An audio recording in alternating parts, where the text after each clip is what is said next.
అందరికీ hi welcome to my channel. ఈరోజు మనం వంకాయ బఠానీ గ్రేవీ కర్రీ ఏ విధంగా తయారు చేసుకోవాలో చూసేద్దామా. చాలా చాలా సింపుల్ రెసిపీ. అందరు కూడా ఇంట్లో ట్రై చేయండి. అందరు కూడా కర్రీ ఏ విధంగా వండాలో చూస్తూ ఈ చిన్న కథ వినండి. మరి ఒక ఊర్లో రవి అనే వ్యక్తి ఉండేవాడు.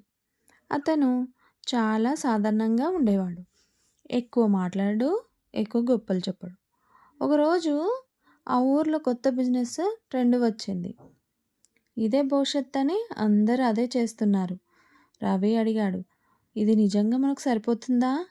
లాభం వస్తుందా? రిస్క్ ఏంటి అని. కానీ ఎవరు సమాధానం చెప్పలేదు. ఒకే మాట చెప్పారు అందరు కూడా. అందరు చేస్తున్నారు కదా. రవి ఇంకా ఆలోచిస్తూనే ఉన్నాడు. తన పరిస్థితి, తన అవసరాలు, తన బాధ్యతలు అన్నీ కూడా గుర్తు చేసుకుంటున్నాడు. చివరికి అతను ఆ బిజినెస్లోకి వెళ్ళలేదు. కొన్ని నెలల తర్వాత అందరు చేసిన ఆ బిజినెస్ ఫెయిల్ అయిపోయింది. డబ్బు అంతా కూడా పోయింది. సంబంధాలన్నీ కూడా చెడిపోయాయి. అప్పుడు వాళ్ళు రవిని అడిగారు ఈ విధంగా, నువ్వెందుకు రాలేదు మరి ఈ బిజినెస్లోకి?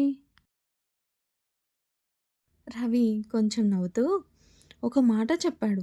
అందరు చేస్తున్నారనే కారణంతో ఎప్పుడూ సరైనది కారణం కాదది. తనకిష్టమైతేనే అందులోకి వస్తా అని చెప్పాడు. అదేవిధంగా అందరు చేస్తున్నారని చేయడం కాదు, మనకు సరైనదా కాదా అనేది కూడా ముఖ్యం.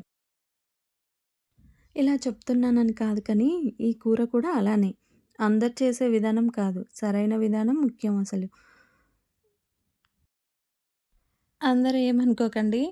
కారం వేయండి, ఉప్పు వేయండి, పసుపు వేయండి అని చెప్తే నాకు బోరే, వినడానికి మీకు బోరే. అలా బోర్ కొట్టకుండా ఉండడానికి మరొక చిన్న కథ మీకోసం.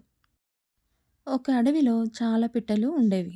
అందులో కొన్ని పెద్దవి, చక్కగా ఎగరగలవు కూడా, బలంగా అరుస్తాయి. అవన్నీ ఒక పెద్ద చెట్టుపైనే ఉంటాయి. అవి తమని తాము గొప్పవాళ్ళమని అనుకుంటాయి. అదే చెట్టులో చాలా చిన్న పిట్ట ఒకటి ఉండేది. బలహీనంగా, నిశ్శబ్దంగా, ఎక్కువ మాట్లాడేది కాదు. మిగతా పిట్టలన్నీ దాన్ని పట్టించుకునేవి అస్సలు కాదు. కొన్ని పిట్టలు నవ్వేవి కూడా. ఒకరోజు అడవిలో పెద్ద గాలి మొదలైంది. ఆకాశం నల్లగా మారింది. వాన రాబోతున్న సూచనలు కూడా కనిపిస్తున్నాయి. పెద్ద పిట్టలన్నీ మన చెట్టు బలంగా ఉంది, ఏమి కాదు అని అనుకున్నాయి. కానీ ఆ చిన్న పిట్ట మాత్రం రోజంతా గమనించింది. గాలి దిశ, చెట్టు కదలిక, చిన్న చిన్న శబ్దాలు. ఆ చిన్న పిట్ట మిగతా పిట్టలతో చెప్పింది, ఈ చెట్టు బలహీనంగా ఉంది, మనం వేరే చోటుకి వెళ్ళాలి.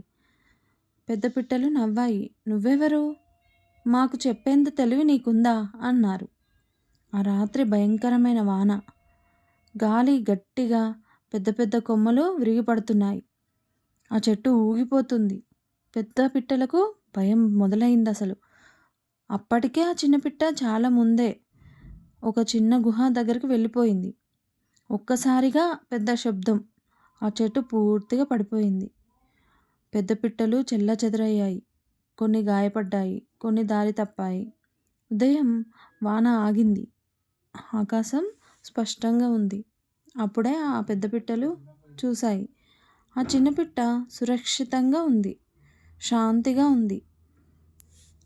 పెద్ద పిట్టలు దగ్గరకు వచ్చి అడిగాయి, నువ్వు ఎలా ముందే తెలుసుకున్నావు?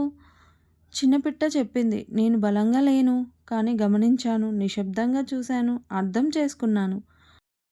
అప్పుడు పెద్ద పిట్టల్లో ఒకటి అన్నది, మేము గొప్పలకే ఎక్కువ సమయం పెట్టాం కానీ గమనించడానికి కాదు. దీంట్లో ఉన్న మోరల్ ఏంటి? ఎక్కువ శబ్దం చేసే వాళ్ళే తెలివైన వాళ్ళు కాదు, నిశ్శబ్దంగా గమనించిన వాళ్ళు సమయానికి నిర్ణయం తీసుకోగలరు. చిన్న రెసిపీ అయినా అందరు కూడా ట్రై చేయండి. అదేవిధంగా నా వీడియోస్ నచ్చినట్టయితే లైక్ చేయండి, షేర్ చేయండి, సబ్స్క్రైబ్ చేసుకోండి. Thank you.